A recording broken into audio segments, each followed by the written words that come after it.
Robert from Michigan spent 3 months doing his homework. He watched dozens of videos about dividend investing, he read articles, he built a spreadsheet, and every single source said the same thing. Monthly dividends compound faster. More frequent payments mean more growth. More growth means more retirement income. So Robert moved $280,000 into the highest-yielding monthly dividend ETF he could find, one paying over 11% a year. He felt good about that decision. He thought he had finally cracked the code. 2 years later, Robert called his daughter with a question he couldn't quite explain. His income had gone down. His share count had grown, but the price of every share had quietly dropped. He owned more shares of something worth less. Nobody had warned him about that. Here is what Robert didn't know, and here is what most of the videos he watched never told him. Monthly compounding sounds powerful, but the honest math shows a difference of about $13 per month on a $300,000 portfolio. $13. That is what the frequency advantage actually buys you. Today, I'm going to show you exactly where the real acceleration comes from, because it isn't from monthly payments. It comes from 3 other levers, and one of them takes 60 seconds to activate. Quick note, I'm not a financial advisor or government employee. Everything here is for educational purposes only. For your specific situation, always check with a qualified professional. And here is the part most people never see. One of these levers is worth over $60,000 on that same portfolio, 40 times more powerful than the monthly versus quarterly debate. Stay with me. The math is going to surprise you. The math nobody showed you. Let me put 2 numbers on the board right now. Take a $200,000 portfolio, a 6% dividend yield, you run monthly reinvestment for 10 years. You end up with $363,879. Now run the exact same portfolio, same amount, same yield, same 10 years, but with quarterly reinvestment instead. You end up with $362,804. The difference is $1,075 over 10 years, about $9 a month. Here is the myth. Monthly compounding is the secret to faster retirement income. Here is the truth. The frequency difference is real, but it is nearly invisible at normal portfolio sizes and realistic yields. The math doesn't lie. So what actually moves the needle? Run a third scenario. Same $200,000, same 6% yield, but this time you take every dividend as cash, no reinvestment at all. After 10 years, your portfolio is still worth $200,000. You collected $120,000 in cash along the way. Your total is $320,000. Compare that to the DRIP scenario, $363,879. That gap, nearly $44,000, comes entirely from turning reinvestment on, not from monthly versus quarterly, from on versus off. DRIP, Dividend Reinvestment, one setting at your brokerage. Schwab, Fidelity, Vanguard, all 3 offer it for free on any ETF with fractional shares. And here's the part that should make you stop and check your account right now. At every major brokerage, DRIP is turned off by default. You have to enable it yourself for each holding manually. If you've never done that, you may have left tens of thousands of dollars sitting idle. That's lever 1. It costs nothing and takes 60 seconds to activate. So now you know what the biggest lever actually is, but there's a problem, and it's the one most people don't see coming. Even with DRIP fully turned on, you can still choose the wrong kind of dividend, and that mistake can quietly cost you more than you realize. Here's what I mean. The 2 ETFs that changed Linda's retirement.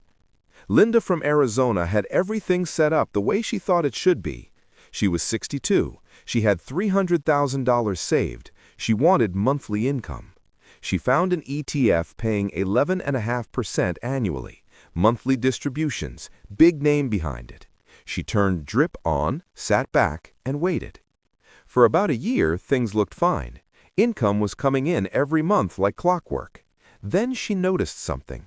The price per share was slowly declining, month after month, a little lower. She had more shares, but each share was worth less.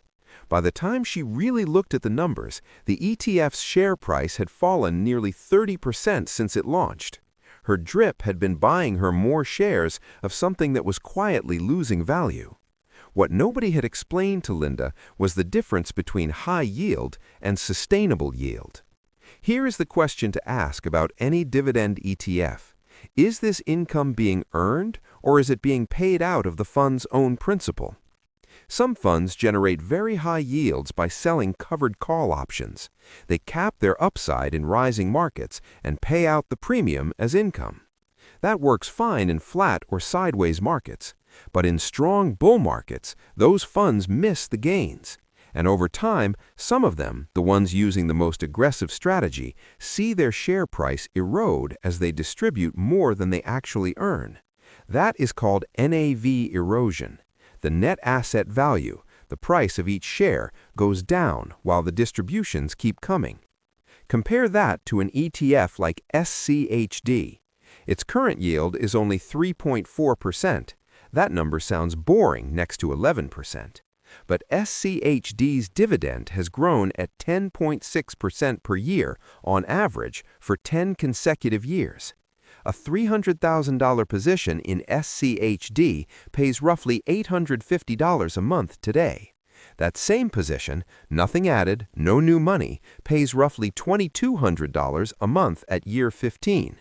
The income doubles, then doubles again, and the share price grows too. Nobody's principal is eroding. Now, not all high-yield monthly ETFs are the same. JEPI from JP Morgan has actually grown in price since it launched, about 14%. It uses a more conservative options approach. Its yield is around 8%. It's a legitimate tool. But its distributions are taxed as ordinary income, not as qualified dividends the way SCHDs are. That distinction matters for where you hold it. Roth IRA for JEPI, taxable account for SCHD. We'll come back to that. The second lever is not yield size, it's yield quality and yield growth. So you know DRIP is the first lever, yield quality is the second. And here is where it gets interesting, because SCHD, VIME, and DGRO all pay quarterly, not monthly. So how do you build something that puts money in your account every single month? That's exactly what the dividend ladder saw. The dividend ladder, a monthly paycheck from ETFs. Most major U.S. dividend ETFs pay on the same quarterly schedule, March, June, September, December. So if you own 3 different quarterly ETFs, SCHD, VIME, and DGRO, you still have 8 months of silence every year. No income, just waiting. The dividend ladder fixes that. Here's how it works. You split your portfolio into 2 parts, a monthly income backbone and a quarterly growth engine. The backbone holds monthly paying ETFs, JEPI, SPHD, or DIVO. These put money in your account every single month. You take that income as cash to cover living expenses. DRIP is off on these positions. The growth engine holds quarterly paying ETFs, SCHD, VIME, and DGRO.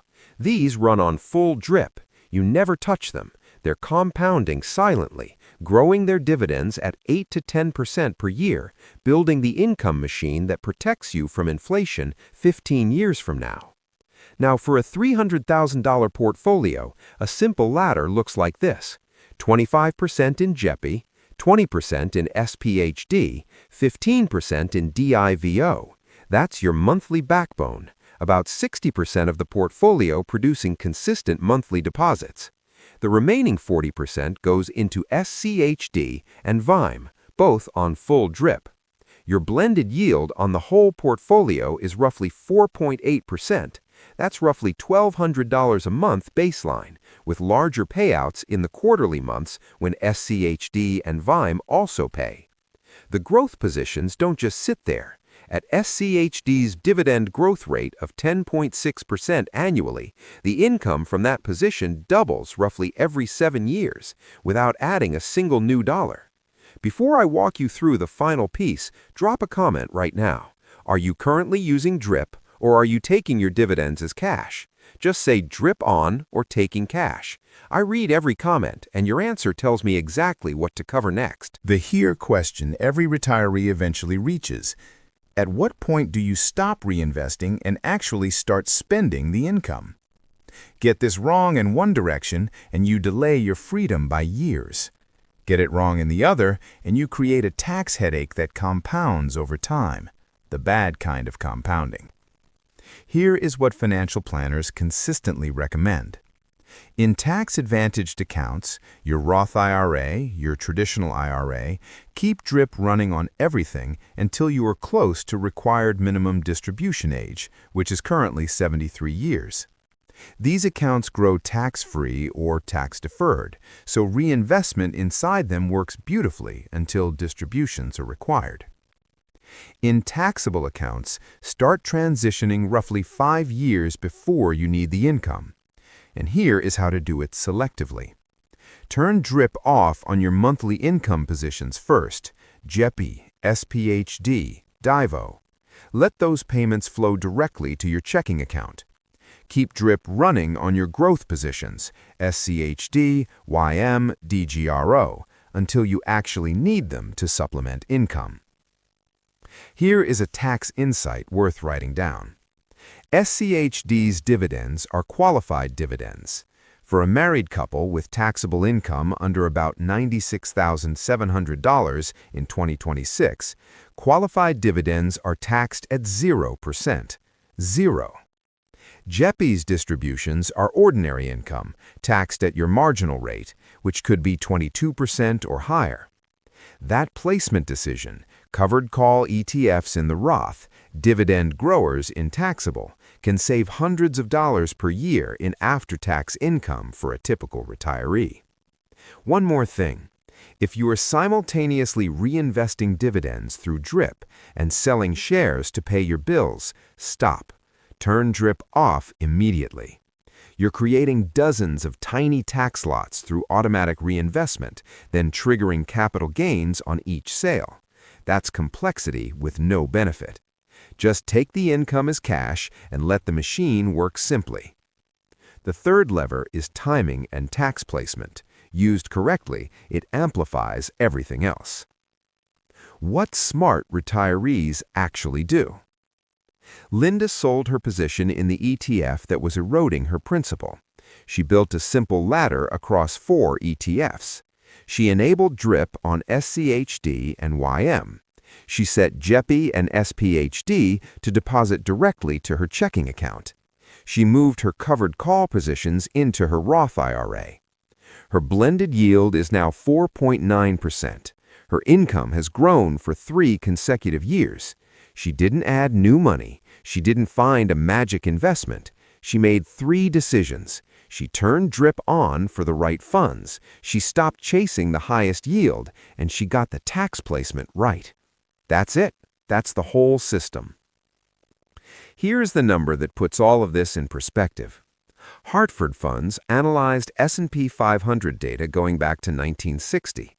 They found that 85% of the index's cumulative total return came from reinvested dividends, not from picking the right stocks, not from perfect timing, from reinvestment. The engine has always been there. Most people just never turned it on. Smart retirees don't need the highest yield. They need a sustainable yield that grows. They need DRIP activated on the right positions, and they need the discipline to leave the machine running long enough for it to work. You now know exactly what to do. The fastest way to live off compounding isn't which day your dividend hits, it's whether you told that dividend to go back to work. If someone you know is thinking about their retirement income, a spouse, a sibling, a friend, share this video with them right now. It could genuinely change how they set up the next decade of their financial life. Drop a comment below and tell me, are you already running a dividend ladder, or is this something you're still building toward? I want to know exactly where you are in the process. And if you're serious about protecting and growing your retirement income, subscribe to Dividend Hustle. Every week, I cover the strategies, the ETFs, and the changes that affect your income in retirement. Next week, I'm going to show you exactly what happened to SCHD in the March 2026 reconstitution, which holdings got cut, which ones got added, and what it means for your dividend income this year. I'll see you then.